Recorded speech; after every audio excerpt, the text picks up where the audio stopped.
Hola chicos, muy buenas noches. Otra noche más de grabación. Vamos a grabar una clase sobre patología tumoral, ósea musculoesquelética fundamentalmente. Eh, Más que llenarlos de conocimiento y cosas que involucran el diagnóstico de lesiones tumorales y pseudotumorales del sistema musculoesquelético, trataremos de enfocarlo lo más posible al rol del tecnólogo médico, fundamentalmente, ¿ya? Vamos, y trataremos de hacerla corta, no una cosa gigante. Calma. Cuando nos enfocamos en tumores musculoesqueléticos, nos aparecen una serie de términos que hasta el momento pueden haber sido desconocidos para ustedes, como por ejemplo la palabra tumor propiamente tal, o definir masa, neoplasia, definir si esto es de partes blandas o es de óseo, o en fin, si es primario, secundario, metástasis, benignidad, malignidad, pseudotumor. En fin, vamos. ¿Qué es lo que es un tumor? Comencemos a definir este evento. Un tumor se reconoce como una especie de masa, como un crecimiento, como un aumento de volumen, ¿ya? Ahora, ese aumento de volumen visible o palpable tiene que ser caracterizado por nuestra área, que es la imagenología. Por ende, cualquier presencia de una masa o aumento de volumen obliga a pensar de que podríamos estar frente a un tumor, ¿ya? Ahora, esta tumoración o crecimiento celular anormal, ¿ya? Podría ser realmente un tumor propiamente tal, o podría ser algún evento que lo esté simulando, que lo que en radiología le llamamos un pseudotumor. ¿Mm? Ahora, mediante la radiología dirigida o incidental, incidental significa que muchas veces estamos radiografiando por otro motivo al paciente y aparece después en la radiografía un tumor, ¿ya? Y también se puede caracterizar como pseudotumor o tumor. Desde el ámbito de la histología se le dice neoplasia, ya que es un crecimiento anormal celular, pero lo que diferencia un tumor, ya un tumor propiamente tal, es el crecimiento anormal de un tejido directamente en otro, ya que no es el tejido que habitualmente se debería manifestar, como por ejemplo la manifestación de tejido cartilaginoso dentro de donde debería existir tejido óseo, como ejemplo. Ahora, tumor, cabe tener que diagnosticar si es que es de partes blandas o es un tumor óseo, ¿ya? O al revés, si es de partes blandas que está invadiendo el tejido óseo, o al revés, si es de tejido óseo invadiendo las partes blandas. Para eso está la imagenología. Ahora, la imagenología puede entregar indicios de si estamos frente a un tumor benigno o maligno, de acuerdo a su caracterización. Podemos también determinar si el caso es un primario o puede ser un secundario, y su probable extensión a parte blanda o al revés, o desde parte blanda hacia el tejido óseo. También cuando hablamos de histología y de neoplasia, nos referimos también a de qué está hecho el tumor, el concepto de matriz tumoral, que también se puede entregar algún indicio con la imagenología, pero quien fundamentalmente va a determinar cuál es la etiología de este tumor desde el ámbito de la histología es la biopsia. La primera pregunta que cabe hacerse cuando estamos enfrentados a una tumoración o a un aumento de volumen es saber si esta es benigna o maligna. Visualmente es muy difícil de determinar eso, sabiendo sí que hay ciertas características de una masa tumoral por la ubicación, por las características de inflamación, dureza, movilidad, no movilidad, el sector, manchas en la piel también, vamos a sospechar de que pueda ser maligna o sospechar de que pueda ser benigna. Algunas características de benignos, sus células generalmente son células normales, ¿ya? Del mismo tejido o que han crecido en cantidad y en número. Generalmente están circunscritas o encapsuladas, no invaden estructuras vecinas, a veces el crecimiento es lento, no inducen otros cambios en la piel y generalmente tienen buen pronóstico. Cuando estamos enfrentados a una posibilidad de malignidad, ¿ya? Hablamos de biopsias, de atipias, ¿ya? Eso quiere decir que células atípicas en el lugar que no corresponden al tejido de origen. Son invasivos, destruyen tejido que les circunda, a veces su crecimiento es bastante acelerado. Se busca también si es que hay vascularización, por eso que muchos exámenes de tomografía computada y resonancia magnética sobre tumoral llevan sí o sí administración de medio de contraste. Alteran también la piel en el sentido que aparecen manchas o aumentos de volumen que se vuelven algo rígidos, duros, en fin.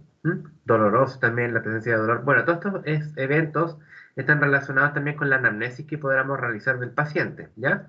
Y en cuanto a la clínica, visualización de tumores, generalmente destacan estos aumentos de volumen a veces bastante excesivos, bastante grandes. Destaca la coloración algo brillante de la piel y esto realmente a veces crece en forma bastante acelerada. Esta es la típica presentación de uno de estos sarcomas. Tumor bastante agresivo que ataca generalmente a los adolescentes y niños, lo cual no significa que los adultos estén exentos. Ahora, lo que destaca también de estas tumoraciones a veces es que se transforman en un hallazgo radiológico y no poco importante, alrededor del 10%. Con respecto a las técnicas imagenológicas que van a operar, están todas en realidad, todas, todas. Partiendo fundamentalmente por la radiografía, que debería ser el evento inicial. Muchas veces nos toca en algunos centros de salud recibir alguna indicación de algún colega de resonancia magnética, fundamentalmente. También puede ser de escáner o de ecografía, que al evaluar un tumor, si el paciente no se presenta con radiografías anteriores o no las tiene o las perdió, nos piden a veces que realicemos una radiografía porque el aspecto radiológico, como van a ver en las siguientes diapos, manda para poder caracterizar una lesión tumoral del ámbito musculoesquelético. ¿Mm? Dentro del rol de la imagenología, destaca no solamente el rol de la imagenología, sino el rol de ustedes como futuros colegas también en qué es lo que deben hacer o cómo se deben enfrentar a este tipo de lesiones. Obviamente no ponerse a llorar con el paciente, pero sí tratar de obtener la mayor cantidad de información posible en cuanto a la anamnesis y exámenes anteriores y posibilidad de controles a futuro, ¿ya? La imagenología fundamentalmente se va a poner con la ubicación, la morfología de este tumor, su matriz, sospechando de qué puede estar hecho de acuerdo al grado de atenuación de los rayos X, ya, su distribución, si es múltiple solitaria, y su extensión a partes blandas. Todo esto llegando a tratar de relacionar la conducta a seguir que va a tomar el médico que va a tener que recibir al paciente con este diagnóstico. Lamentable. A ver, perdón. Con respecto a su morfología, destacan lo que son los bordes de la lesión tumoral, si produce destrucción ósea, si hay presencia o no de calcificaciones u osificaciones y si hay reacción perióstica y de qué tipo, ¿ya? Y fundamentalmente evaluar la posibilidad del riesgo de una probable fractura patológica. ¿Cómo reconocemos una fractura patológica? Generalmente son fracturas que ocurren en sitios que no son habituales de fracturar.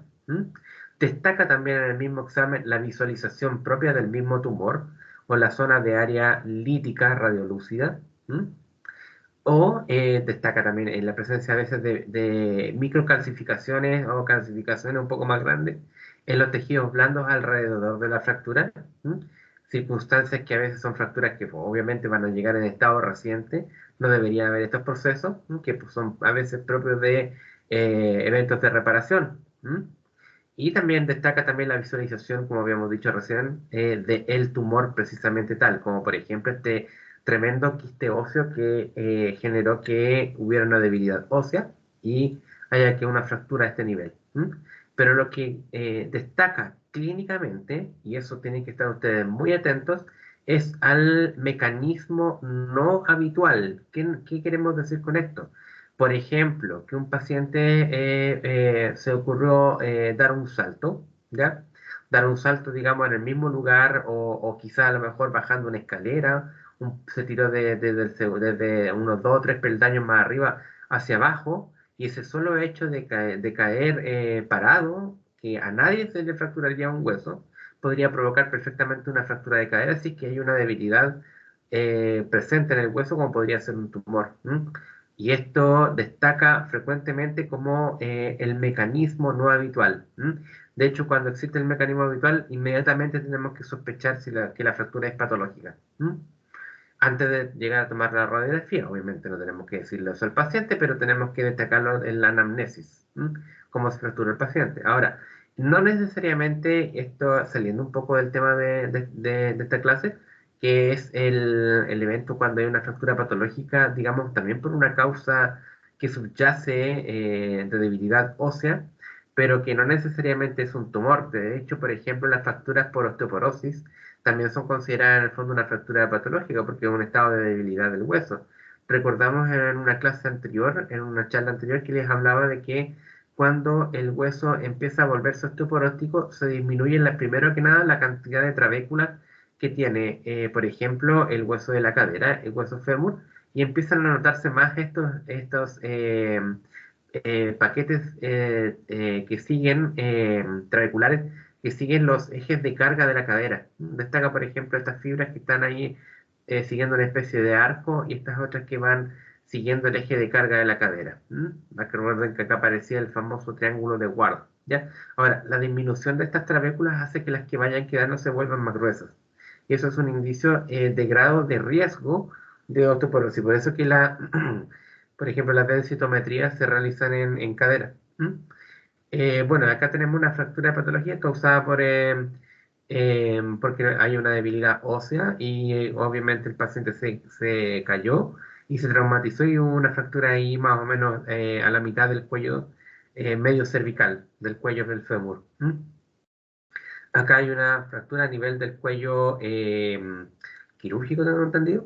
Ya, y si se fijan bien, el hueso da la impresión de que no hay una debilidad. Cualquiera diría, simulando ustedes, pero profe, aquí se ve medio esclerótico y se ve obviamente como que tiene más calcio el hueso. Al tener más calcio, estar osteosclerótico, se vuelve más rígido, ¿ya?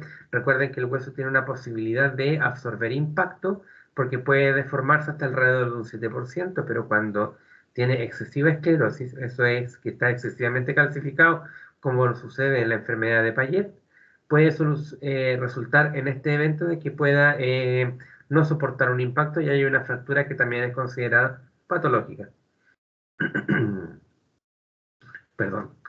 Con respecto al análisis de las calcificaciones, también hay que ubicarlas en su posición donde se encuentran, la forma que puede tener, digamos, formas como punteadas, ovaladas, alargadas, fusiformes, en fin, hay una amplia gama de descripciones.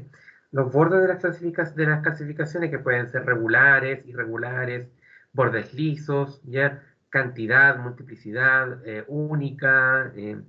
Bueno, hay distintos términos como por ejemplo heterotópica, distrófica, ¿ya? Y fundamentalmente el médico se va a dedicar a evaluar cuál es su etiología, pero nosotros podemos ayudarle en esto al radiólogo. Fundamentalmente preguntarle qué le pasó al paciente. Por ejemplo, acá este paciente sufrió sucesivos traumatismos a nivel del tendón de Aquiles, sumado a golpes también, traumatismos, ¿ya? Y el cuerpo responde a veces con calcificaciones de tipo distrófica, como se muestra acá. Recuerden que todas estas charlas tienen link, ya donde uno puede encontrar mayor información.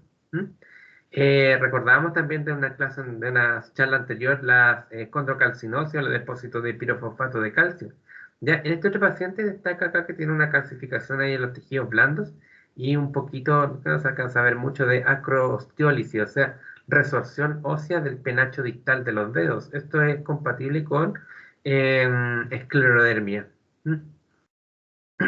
Recuerden que no es error del tecnólogo médico estar diagnosticando estas cosas, pero sí poder indagar antecedentes clínicos con respecto al paciente cuando las vemos.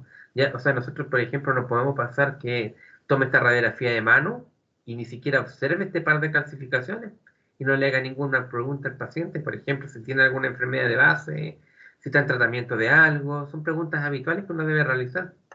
¿Mm? Por ejemplo, acá hay otro evento que es, algunos lo asocian a problemas, digamos,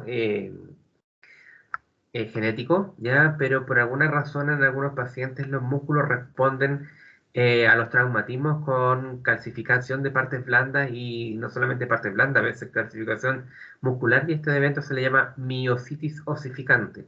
¿Ya? Esta la conocimos en una charla pasada, que es la condrocalcinosis o depósito de cristales de pirofosfato de calcio, en este caso en los meniscos.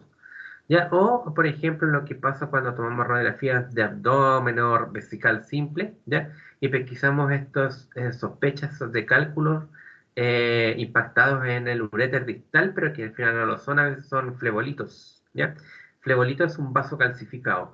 O entidades tan raras como, por ejemplo, este otro paciente que tiene múltiples calcificaciones acá, pero como ustedes son buenos anatomistas, ya pueden saber de que esta es parte de estructuras musculares, perdón, ¿ya?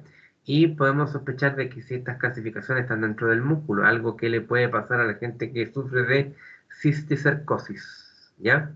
Bueno, pregúntenle a sus compañeros de parasitología qué es una cisticercosis, ¿ya? De laboratorio. Y, por ejemplo, acá este otro paciente que tiene unas enormes calcificaciones a nivel de las articulaciones. Esto se reconoce como calcinosis tumoral, ¿ya? Y generalmente son problemas genéticos o problemas congénitos que tienen que ver con el metabolismo renal, ¿ya? Lamentablemente. ¿Mm? Y este otro paciente que tiene una dermatomiositis, ¿ya? En el cual tenía calcificación acá de los planos, de algunos de los planos de la piel, esto es parte de la musculatura también, en fin, ¿ya? No nos metamos más en calcificaciones porque eso es un evento aparte y les comento que tienen link ahí mismo en la presentación si quieren aumentar los conocimientos, ¿ya? Con respecto a la anatomía, las lesiones tumorales debemos aprender a describirlas donde están ubicadas, ¿ya? ¿Por qué? Porque muchas veces se van a tener que relacionar con un radiólogo o con algún médico tratante, entonces no sacan nada con decirle, no, el paciente tenía, por ejemplo, un quiste óseo ahí en el fémur. ¿Qué parte del fémur? El fémur es un hueso bastante largo. Usted no le va a decir, ah, no, como en la mitad, tres cuartos hacia los pies. No, pues, no, po. Vamos por partes. Primero que nada, epífisis, ¿ya? Epífisis. Si el paciente no es niño y siempre va a tener un remedio de la línea de crecimiento, ¿ya? Entonces podemos claramente ver el límite entre la epífisis y la metáfisis. La metáfisis, recuerden que es completamente tejido trabecular, después se va transformando en hueso compacto en las orillas y después da origen al canal medular.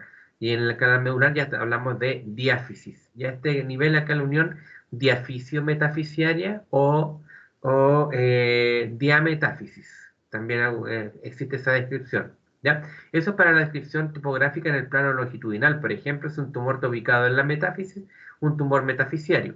Ya hay que hacer otra evaluación también en el plano transversal para saber si es central o excéntrica, ¿ya? Y con respecto a esta otra topografía que tenemos acá, topografía regional, por ejemplo, articular, intraarticular, ¿ya? Yuxtaarticular o periarticular, o sea, alrededor de la articulación, ¿ya? Subcondral, ¿m?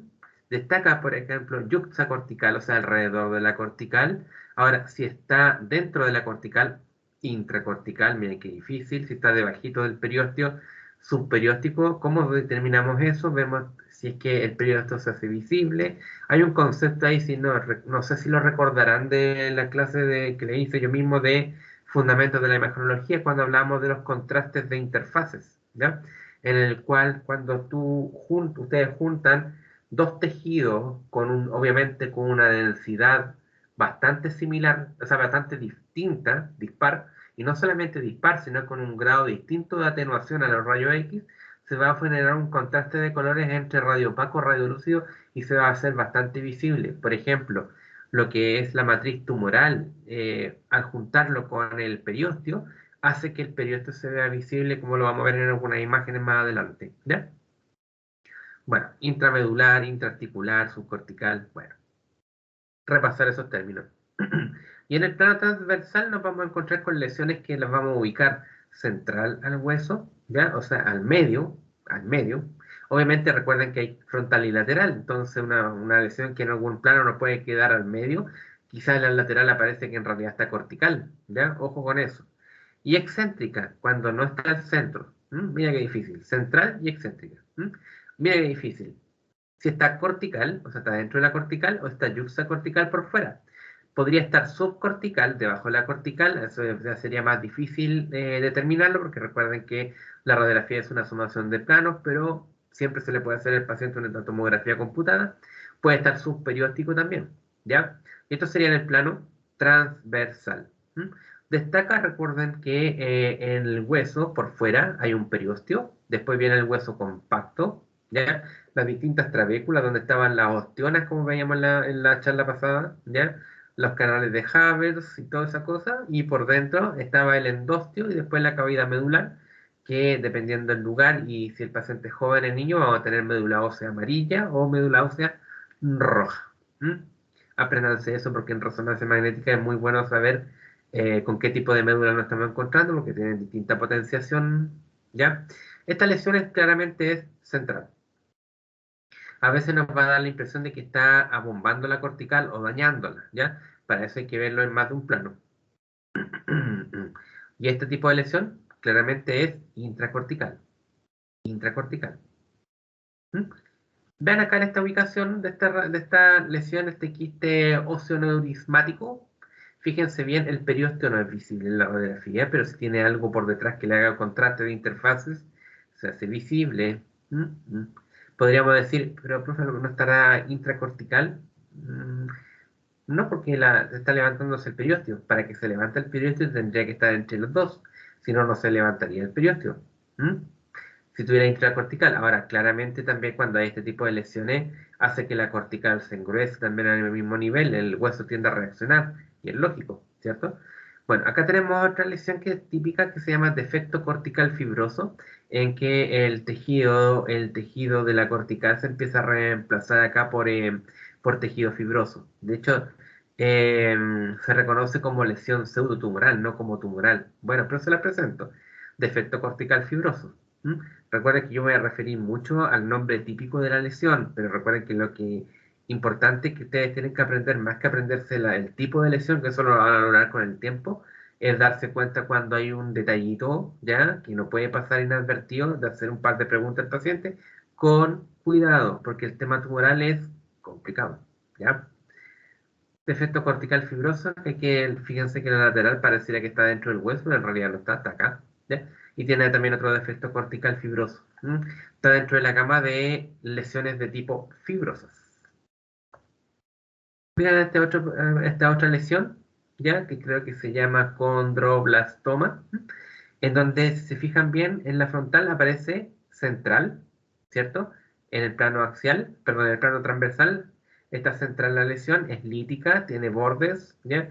Y está en contacto con la línea de crecimiento. Cuando en línea de crecimiento es una limitancia para que esta lesión se traslade a la metáfisis y se prolongue la diáfisis, pero si estamos frente a un tumor de tipo invasivo, bueno, afortunadamente el condroblastoma está relacionado con una de tipo benigno, ¿ya? Y tendría no crecer, pero, por ejemplo, acá en este caso, acá atravesó parte de la línea de crecimiento, ¿ya? Y en este otro paciente que es adulto también, esta lesión fue caracterizada como condroblastoma. ¿Mm? Recuerden que el paso final a veces para determinar qué lesión es la biopsia. ¿Mm? Pero por lo menos ya sabemos dónde ubicarla, ¿ya? ¿En dónde? En la epífisis proximal. ¿De qué hueso? De la tibia. Con respecto al plano transversal, está central. Nos faltan las otras descripciones. Lítica, radiolúcida, bordes definidos, escleróticos, porque tienen calcio, en fin. Aprendamos. Bordes de la lesión, ¿qué implica su visualización? Si los bordes son definidos, tendemos a creer que esta lesión puede ser benigna, ¿ya? Pero si sus bordes en alguna parte empiezan como a desaparecer, son muy finos, o no se alcanza a ver la interfaz tumoral versus la interfaz del tejido sano, podemos estar ante un tumor infiltrante, algo peligroso. Bueno, sabemos que en el fondo este tumor no es infiltrante, pero adopta este aspecto. Este tumor es un tumor de célula gigante, igual que el que está en esta rótula, ¿ya? Son tumores típicos, que está ahí también. Este también es un tumor de célula gigante. Y en este otro caso es un osteosarcoma, ¿ya? Pero ya vamos a hablar bien del osteosarcoma, pero destaca acá que tiene bordes regulares, algo liso, un poco irregulares acá, pero destaca también su coloración, ¿ya? Bastante radio opaca. Bueno, ahí no nos adelantemos que lo vamos a ver enseguida, pero fundamentalmente vamos a ver que la radiología se va poniendo con todas estas descripciones, ¿ya? Bueno, con respecto a signos radiológicos que nos van a indicar patología, nos vamos a encontrar con imágenes que son o líticas o blásticas o el lenguaje radiológico radiolúcidas, radiopacas, nos van a informar de qué está hecho el tumor o sospechar de qué está hecho, a lo que le llamamos matriz tumoral, su aspecto radiológico. Si tiene bordes y si son escleróticos. Los bordes pueden ser regulares, lisos, definidos, escleróticos, ¿m? Irregulares, ¿ya? Pero definidos y escleróticos, irregulares, pero finos, ¿ya? Y mínimamente escleróticos.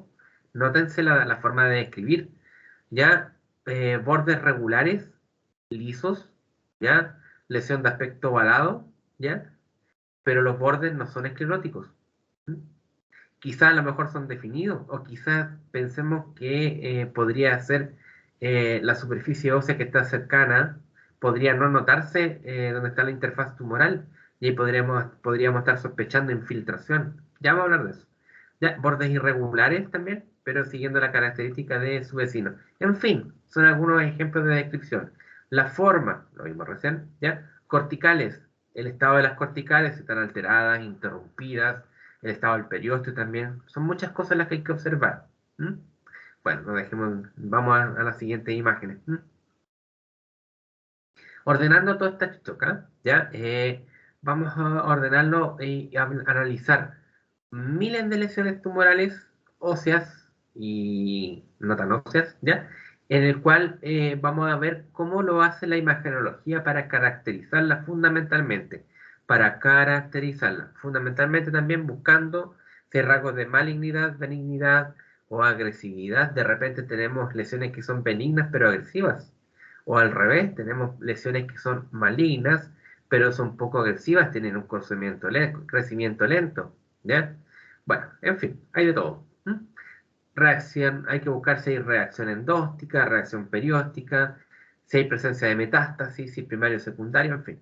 Con respecto a los bordes, ya, en la descripción que vimos recién, ya, con respecto a lo que es la matriz tumoral, hablábamos de que este podía estar hecho nuestro tumor, ya. Eso es una sospecha simplemente, sospecha. Ya, recuerden que de qué está hecho el tumor, eso va a entregárselo la biopsia finalmente. ¿Ya? Si hay reacción perióstica, ¿ya? El tipo de destrucción ósea, que son tres tipos, lo vamos a ver también más adelante, ¿ya? Si hay extensión a partes blandas desde la lesión tumoral o al revés, de parte blanda hacia el hueso, ¿ya? Si nuestra lesión es única o es múltiple. Vamos. No es necesario que se lean todo esto, ¿ya? Para entenderlo. Con respecto a la localización de la lesión en forma inicial, vemos que en este evento sucede algo curioso, que ciertos tumores, la imagenología los puede caracterizar o los tratantes pueden sospechar de qué estamos viendo, y ustedes a futuro también lo van a sospechar, porque hay ciertos tumores que tienen predilección o por el esqueleto axial, del eje, o por el esqueleto apendicular, por ejemplo, las extremidades, ¿ya? Y estamos en presencia de, por ejemplo, vamos viendo, por ejemplo, el osteosarcoma, ¿ya? Tiene predilección a veces por los sectores metafisiarios. ¿M? Hay otros tumores como tumoraciones, como por ejemplo, bueno, están definidos como lesión pseudotumoral. Los quistes óseos tienen predilección por la diáfisis de los huesos largos. Un par de ejemplos, simplemente. ¿Mm? Vamos. Con respecto a la localización de la lesión, ¿ya? Estamos, como habíamos visto, también necesitamos describirlo no solamente en el eje axial, sino que también en el eje longitudinal, ¿ya? Este tumoración que se llama el sarcoma paraostal tiene una predilección por la parte posterior del fémur, en el sector metafisiario. Obviamente termina siendo yuxtacortical porque está por fuera del hueso y alrededor de la cortical, ¿ya? Y irremediablemente, obviamente, por la zona y por el tipo sarcoma, ¿m? Por ser un osteosarcoma, invade y obviamente lesiona el periósteo también, ¿ya? Por el lado longitudinal está en la metáfisis distal, ¿ya? Del fémur hacia posterior y está yuxtacortical en el plano transversal. Esa lesión está epifisiaria distal del fémur, de caso derecho, falta la letra K, ¿ya? Y vemos que no es central, sino que es excéntrica, ¿ya? Y está ubicada, por lo menos en esta foto, en esta radiografía, en el cóndilo medial, ¿ya? En el cóndilo medial y toca la línea de crecimiento, o sea, otra descripción que se tiene que hacer, porque muchas veces estas lesiones cuando están cercanas al cartílago de crecimiento tienden a crecer, ¿ya? Bueno, también es importante ver las relaciones que tiene el tumor, con qué está relacionado, ¿ya? Como por ejemplo describimos recién acá con respecto a la fisis, su topografía, si es adulto o niño, ¿ya? Sus características de malignidad, más o menos lesiones espiculadas, tienden a ser más malignas. El hecho de que tengan bordes y sean definidos tienden a ser benignas. ¿Ya? Tienden a, ¿ya? Y también verificar si tienen alguna tendencia a crecer. Por eso es muy importante también poder visualizar controles. Como ahora tenemos radiología digital, ustedes van a poder acceder al archivo, ¿ya? Y verificar si el paciente se ha hecho antes la misma radiografía y a lo mejor viene a control.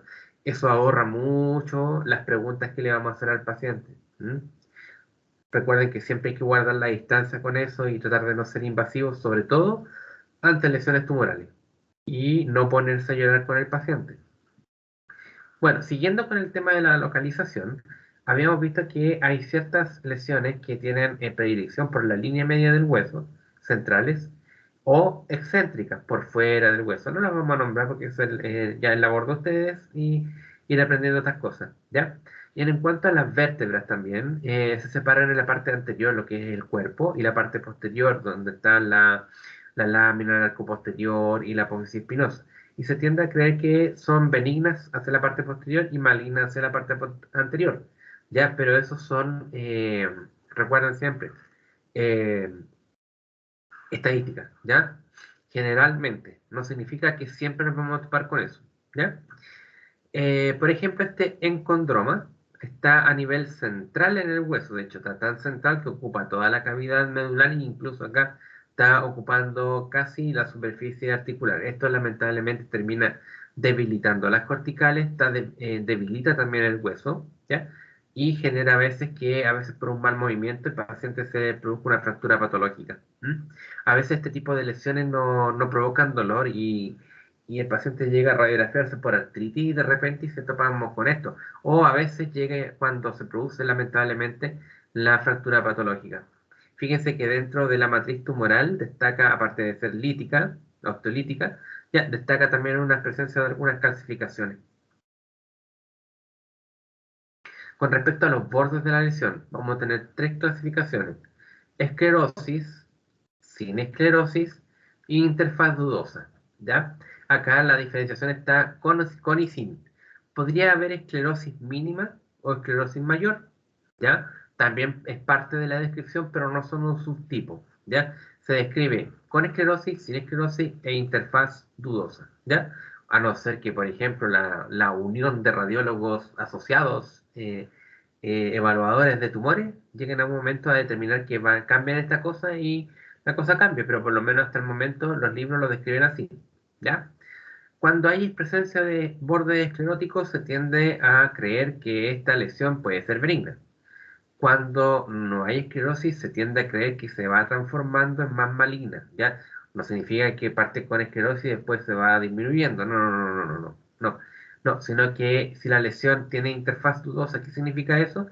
Que sus bordes no son claramente visibles, o sea, no se produce una posibilidad de darse cuenta cuál es el límite del hueso sano y el hueso tumoral, ¿ya? Y el tumor. Eso aumenta las posibilidades de malignidad, ¿ya? Bueno, y con respecto a las radiografías, ¿qué nos va a aportar la radiografía?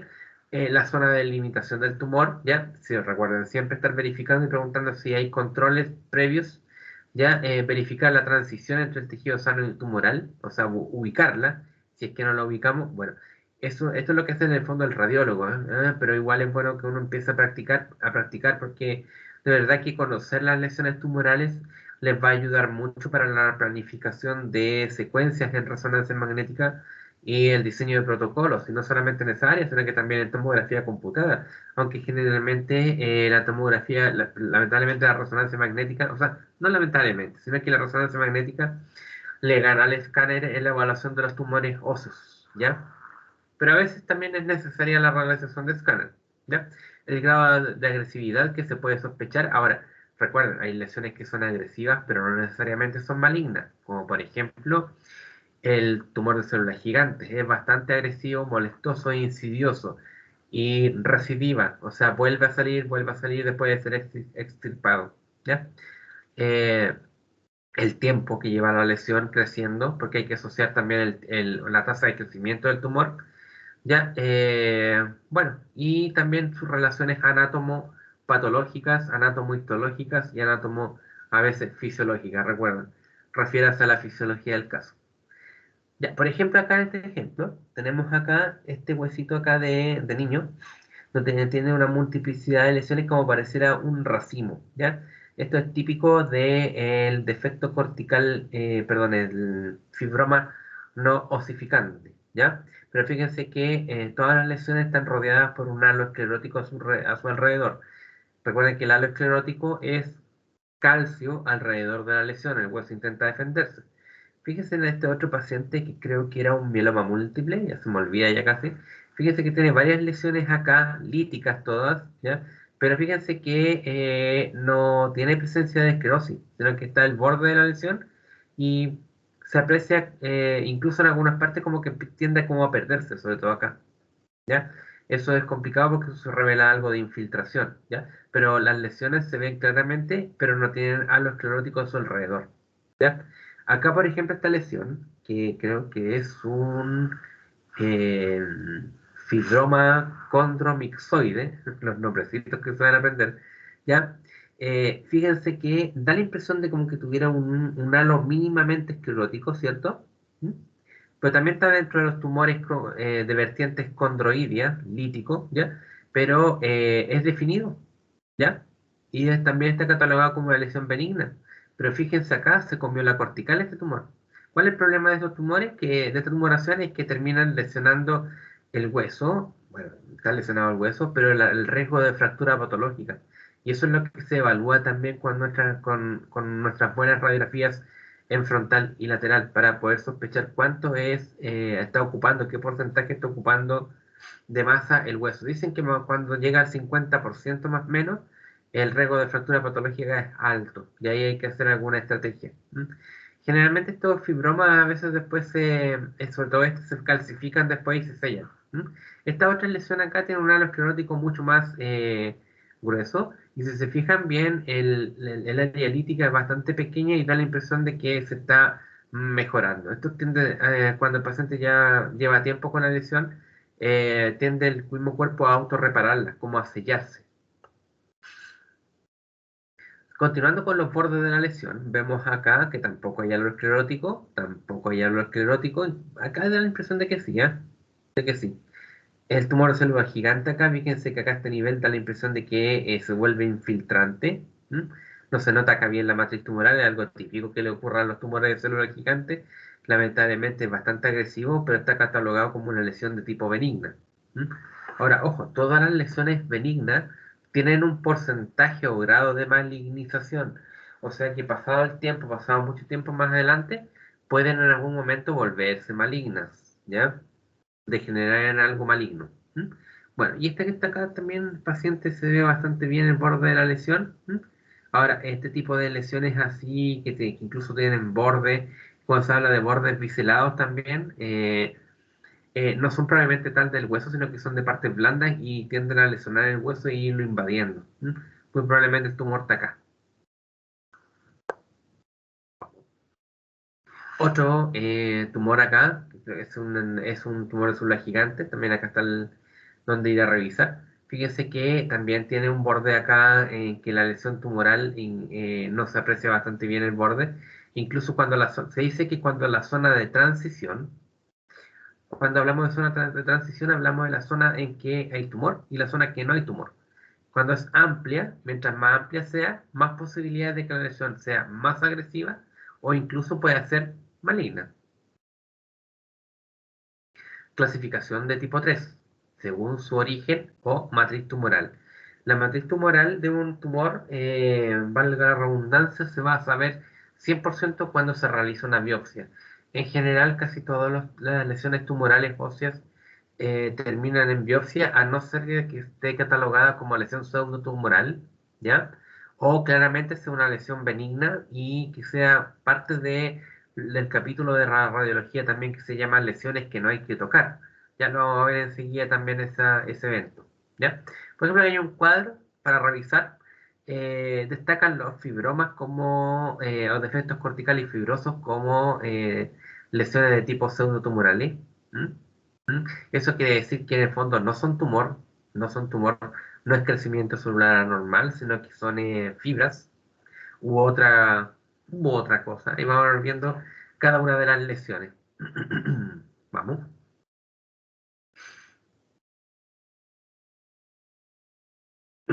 Perdón. Bueno, con respecto a la matriz tumoral, fundamentalmente se basa en lo que significa el tejido originario, o sea, el tejido originario del tumor, o sea, el tejido, la matriz histológica de la cual está hecha el tumor, ¿ya? Y eso nos va a entregar el aspecto radiológico de acuerdo a su grado de atenuación a los rayos X y lo que se llama el concepto de contraste de interfaces. Por ejemplo, en esta lesión sabemos que el hueso siempre es radiopaco, ¿cierto? Y la cortical ósea es como lo más radioopaco dentro de las radiografías que realizamos. Y se fijan acá, hay una tumoración, que incluso es expansiva, ¿m? Incluso empieza a empujar el peroné, a molestarlo, y está, entre comillas, sustituyendo este tejido al tejido óseo, ¿m? Y lo está deformando. Ahora, todas esas características se describen en los informes radiológicos, pero nos llama a pensar de que puede ser una lesión algo agresiva.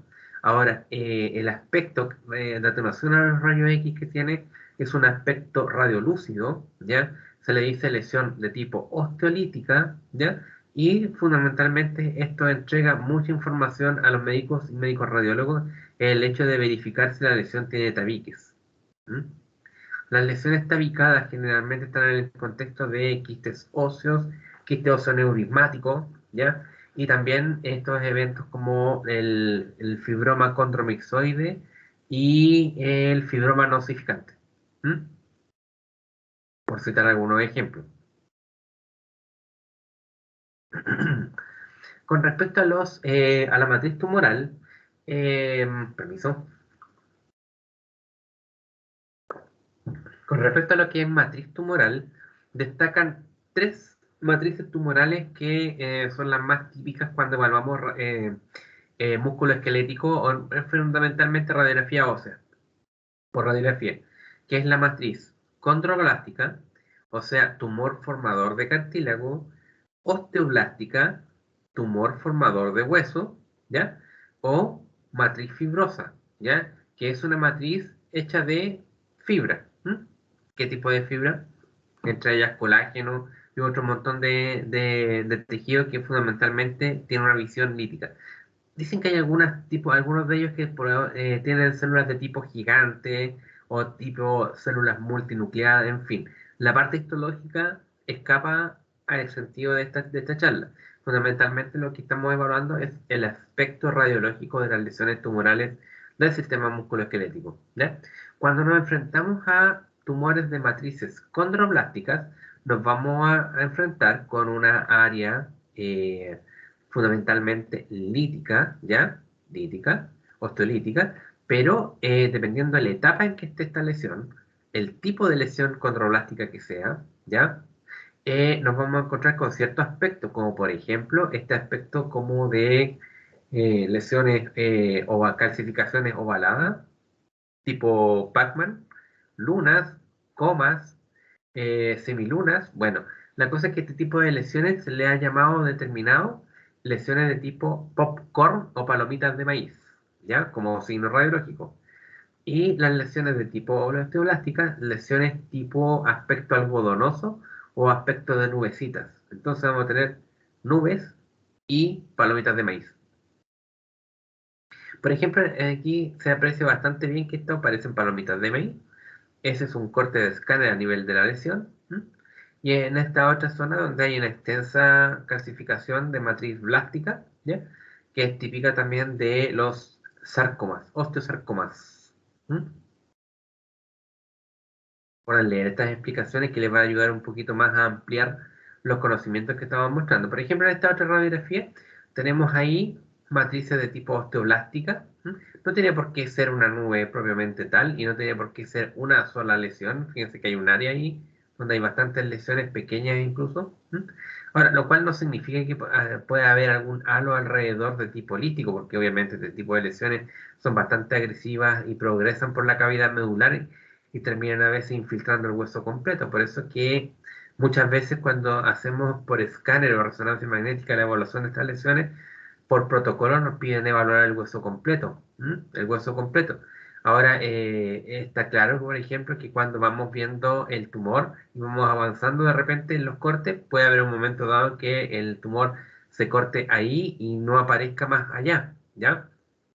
Pero como los equipos ahora pueden realizar muchos cortes en poco periodo de tiempo, ya no es tema eso. En la antigüedad teníamos que cuidar el tubo de repente y evaluábamos solamente el tumor, pero actualmente ya se puede cortar el hueso completo sin tener que irradiar más al paciente, de lo que ya solamente en tema de, digamos, por la zona de irradiar más que el puro tumor, ¿ya? Pero si el tumor está si está, por ejemplo, en metáfisis, va a tender a quedar en ese lugar, ¿ya? Pero si está en la cavidad medular, muy probablemente está extendido en toda la cavidad medular, sobre todo si es un hueso largo. ¿Mm? Matrices tipo condromixoide o tumores condroideos, como por ejemplo el encondroma. ¿Ya? Se le dice encondroma porque el tumor formador de cartílago está dentro de la cavidad medular. Por eso se le dice encondroma, o puede estar también metafisiario. Y el maligno de los tumores condroides, que es el condrosarcoma. Ahora, ¿cómo podemos diferenciar un encondroma de un condrosarcoma? El encondroma va a respetar las corticales, ¿ya? No va a provocar ensanchamiento de las corticales y tampoco iba a dejar tranquilo el periósteo. ¿M? En cambio, por ejemplo, este osteosarcoma, que es de matriz plástica, fíjense ahí que está levantando el periósteo y está provocando reacciones acá a este nivel. En cambio acá las corticales están ensanchadas, están algo deformadas, ¿ya? Hay abundante imágenes líticas junto con las famosas palomitas de maíz, ¿ya? Y ven el hueso que está deformado y muy probablemente aquí está la cortical adelgazada. Entonces esto ya lleva a sospechar de que esto ya no es una lesión benigna de matriz condroide, sino que es un condrosarcoma. Bueno, como dice allá abajo. Nubes, palomas de maíz. Acá tenemos otra imagen ya con un tumor de tipo condroideo, no es una lesión única, ya hay varias lesiones ahí. Acá una ya más definida, con un área más grande. Ojo, cuando vayamos a mirar la radiografía no se le olvide la anatomía, que es el trocánter menor, ya, no una tumoración. No, por favor, no haga como sus compañeros de años anteriores que confundían la rótula con un tumor, ¿ya? Por eso hay que aprender a mirar radiografías, por favor, ¿ya? Practique, ¿ya? Para que no haga un buen internado. Eso, y por ejemplo, acá en esta otra radiografía, fíjense que está la lesión tumoral, ¿ya? Aparentemente benigna, ¿ya? Como un encondroma, pero resulta que si afinamos los ojitos y empezamos a analizar, acá la cortical parece que no está tan indemne. ¿M? El ancho del hueso como que es respetado más o menos, pero si nos fijamos acá ya que hay algo raro, ¿ya? Y aquí evidentemente hay algo raro.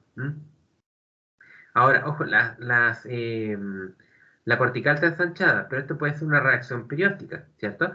Pero, o sea, claramente una reacción perióstica porque está levantado el periósteo. Ahora, el periósteo puede estar levantado, pero cuando está levantado y no interrumpido se llama ininterrumpida. Ahora, adelantándome a las lesiones periósticas, cuando el periósteo está interrumpido se tiende a creer que es maligna y cuando está ininterrumpido, o sea, está continuo, pero está bombado, se tiende a creer que es benigna. Pero esta lesión está incierta hasta el momento, pero tenderíamos a creer que es maligna. ¿Qué va a pasar el resultado de esto? Si es un encondroma, el médico no le va a hacer nada, la va a observar, la va a observar, le va a hacer resonancia magnética, le va a hacer todos los estudios, ¿ya? Y la va a observar en el tiempo. Pero este comportamiento lo va muy probablemente biopsiar. Y para eso también participamos nosotros, en el sentido que le damos una buena anamnesis a lo que estamos obteniendo del paciente. Por ejemplo, si este comportamiento era algo así antes, ¿ya? Y después se transformó en esto, ahí ya claramente estamos en presencia de algo maligno, ¿ya? Bueno, acá también está distorsionada las corticales, ¿ya? Acá incluso hay algo, ¿m? Hay imágenes de calcificación en el interior, esto está feo, ¿ya? Esto muy probablemente sea un condrosarcoma. Este, eh, este otro paciente, fíjense que tuvo un reemplazo tumoral por una prótesis. Las prótesis tumorales son prótesis bastante grandes y que reemplazan a veces el hueso completo. ¿Mm? Se resecó el tumor de este paciente, se colocó esta prótesis, ¿ya? Pero al cabo de, miren, del 2009, enero del 2009 a julio del 2011, 2 años y medio clavado, el paciente hizo una lesión adictal, ¿m? Una lesión de tipo plástica, ¿ya? Ahora que estoy recordando, me parece que esta radiografía, estas tres son del mismo paciente, del mismo caso, ¿ya? Recuerden que hay link a las radiografías donde pueden ver documentos y está este caso, lo aseguro, 100%. ¿Ya? Y esto que fue caracterizado con un condrosarcoma, ya posteriormente esto estaba haciendo un osteosarcoma, ¿ya? Porque fíjense que el aspecto es de nube. ¿M? Ahí, bueno, lamentablemente ya cuando pasa esto, no hay nada más que hacer. Entonces ahí ya el paciente ya se opta por amputar. ¿M? Es demasiado agresivo el tratamiento y radical contra los condrosarcomas y los osteosarcomas. ¿M? En general, el tratamiento es amputar. ¿M? Bueno, acá vemos que si está siendo molestada las corticales, lesiones de tipo incierta, pero sí se sabe que es de matriz condroidia, ¿m? Entonces se tiene que muy probablemente biopsiar. Una lesión que se tiene que mirar también de matriz condroide, ya van cachando más o menos que el aspecto de palomitas de maíz es típico. Ahora, no solamente van a ver palomitas de maíz, van a ver, por ejemplo, recuerden hacerle clic a estos links, lesiones de tipo lítica, ¿m? Centrales, tipo encondroma, y las tres son encondromas, ¿ya? En distintas etapas, con calcificaciones, casi sin calcificaciones, ¿m? Calcificaciones punteadas, tipo por mitad de maíz, una cortical interrumpida, lo cual podría sospechar malignidad, ¿m? Pero en el fondo era una fractura patológica y si se le hace una biopsia a esto, muy probablemente no haya indicios de malignidad. Esta lesión es clásica, ¿m? Es clásica. Más de alguno de ustedes se va a topar alguna vez en la vida con ella. ¿M?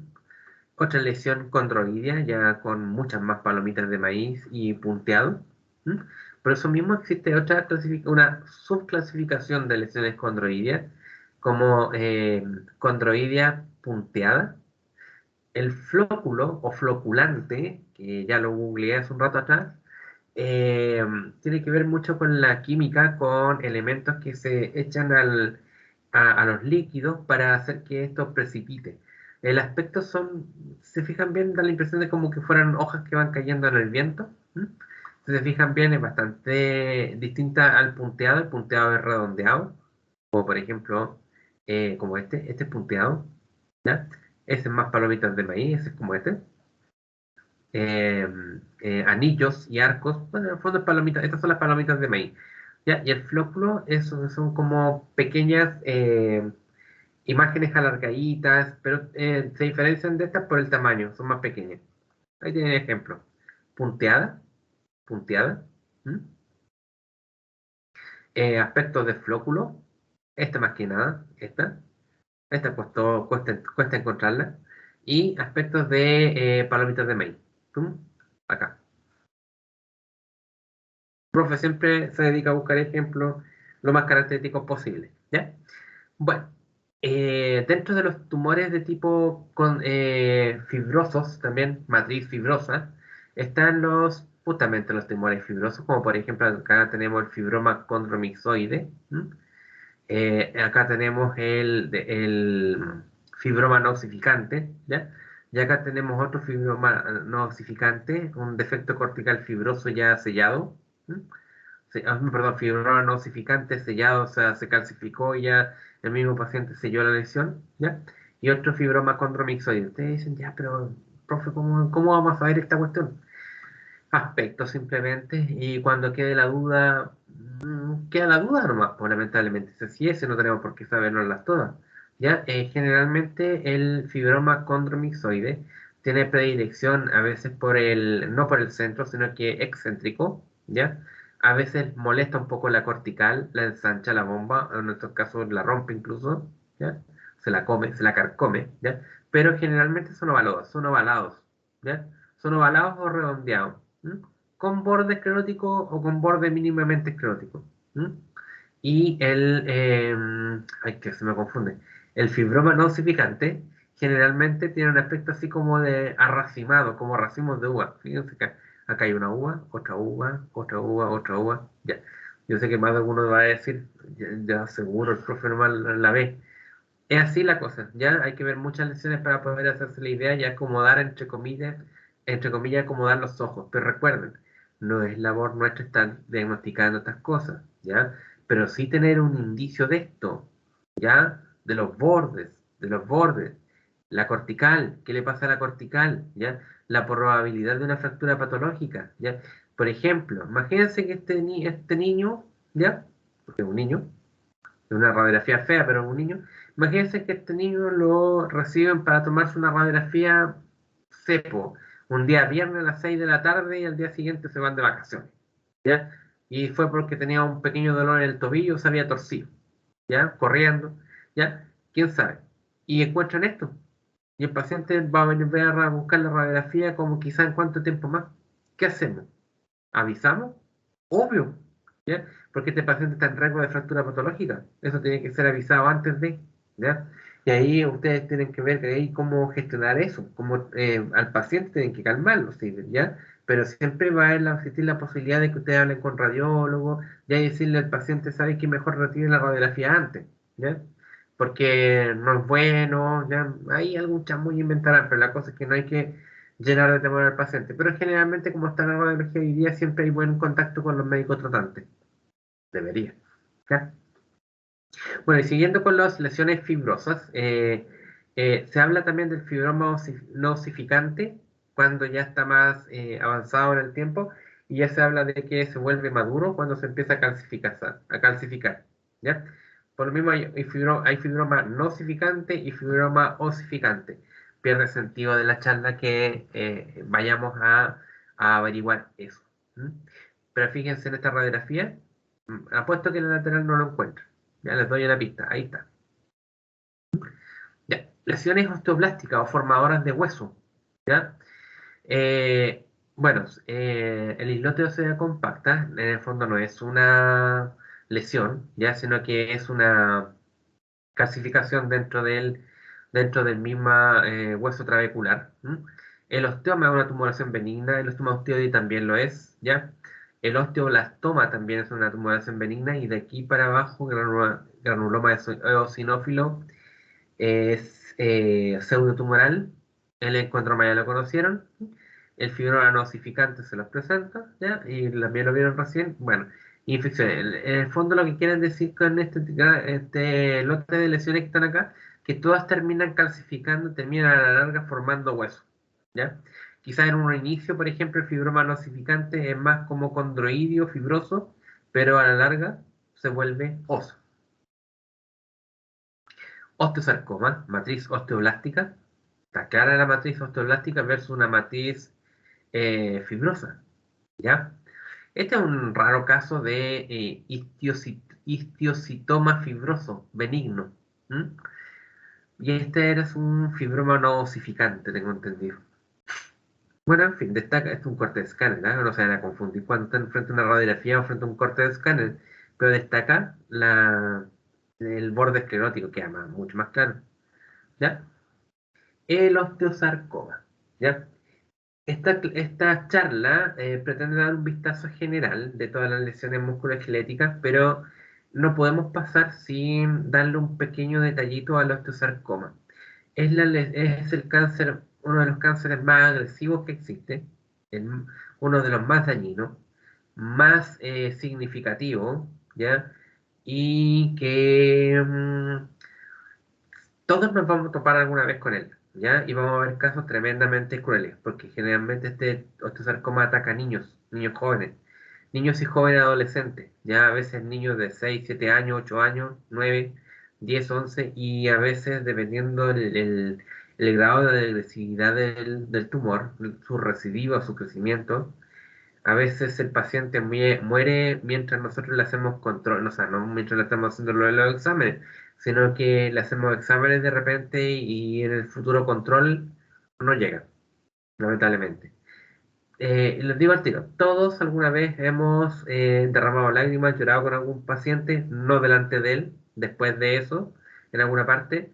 Todos nos hemos enternecido con algunas historias, pero eso no significa que nos vamos a tener que poner a llorar junto con el paciente, tenemos que ser un sostén emocional para el paciente, pero estos casos realmente a veces son impactantes para quien no se habitúa a él.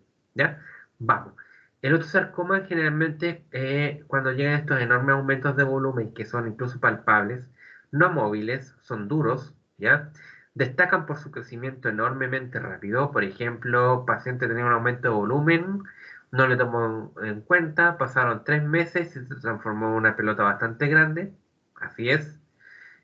A veces ni siquiera es una, digamos, tienen el aumento de volumen o el aumento de volumen es mínimo. A veces llega el paciente por otros motivos, hace una radiografía, por ejemplo, rodilla, y aparece una masa, ¿ya?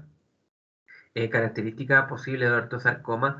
Y ahora, todos los ortosarcomas no necesariamente se van a presentar plásticos, también hay ortosarcomas que se presentan algolíticos, ¿ya? Y eso va en relación de cuál es el tejido original que está generando el osteosarcoma, ¿ya? Destaca el tumor también maxilar, le llaman tumor GN, nático, ¿ya?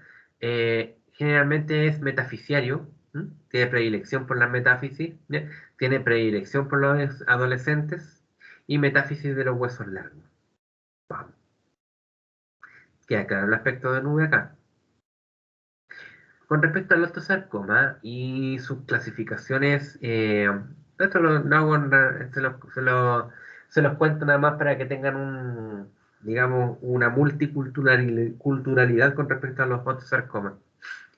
Cuando el osteosarcoma, según el tejido que lo genera, ya puede ser el hueso o tejido osteoide inmaduro. Tejido osteoide inmaduro, tejido óseo, ¿ya? Según su ubicación, podemos encontrarnos con osteosarcomas que están centrales, la gran mayoría, el 85%, por eso que de repente nos piden realizar, explorar el hueso completo, ¿ya? Porque si está en la cavidad medular, quiere decir que se va a extender, ¿ya? Puede ser superficial, ya vimos algunos, como el paraostal, o puede ser secundario, eso quiere decir que hay una causa primaria que originó el osteosarcoma. Por ejemplo, la enfermedad de Payet también cursa con un porcentaje de degeneración sarcomatosa, ¿ya? Por ahí están catalogadas la radiación, el infarto óseo y la osteomielitis, pero es bajo, menor del 1%, ¿ya? Con respecto a la ubicación central, ¿ya? Están diagnosticados todos estos nombres que están acá. Por ejemplo, destacan el convencional de alto grado, el telangiectásico, el central de bajo grado y el de células pequeñas, ¿ya? Como subtipos que se ubican centralmente en el hueso, ¿ya? Determinar si es telangiectásico central bajo alto grado no nos corresponde a nosotros, es tema de biopsia. Lo mismo que también que según el predominio celular, o sea, fundamentalmente el mayor cantidad de tejido que tienen estos osteosarcomas. Va a haber, generalmente es osteoblástico, ¿ya? Condroblástico, muy probablemente puede ser él, no lo sabemos. Fibroblástico adoptaría un aspecto similar, típico, ¿ya? Variantes raras, como por ejemplo epitelioide, células claras, en fin, puede presentarse el osteosarcoma en cualquier tejido del cuerpo, no necesariamente el tejido óseo. Ya, de hecho, yo he visto casos, o sea, no tomando yo el examen, pero sí en paper, de raros casos de osteosarcoma, por ejemplo, en un órgano del abdomen. ¿Mm? Porque fundamentalmente lo que es un cáncer es el crecimiento de un tipo de tejido en otro lugar, en otro lugar donde debería haber otro tejido, ¿ya? Y según su origen, ¿ya? Se transforman en primarios o secundarios. Todos estos que están acá son primarios y estos son los secundarios. Eso significa que el primario es el que originó el cáncer y secundario quiere decir que se originó a partir de una causa primaria, como contamos recién. ¿Ya? Vamos. Con respecto a la estadificación o etapa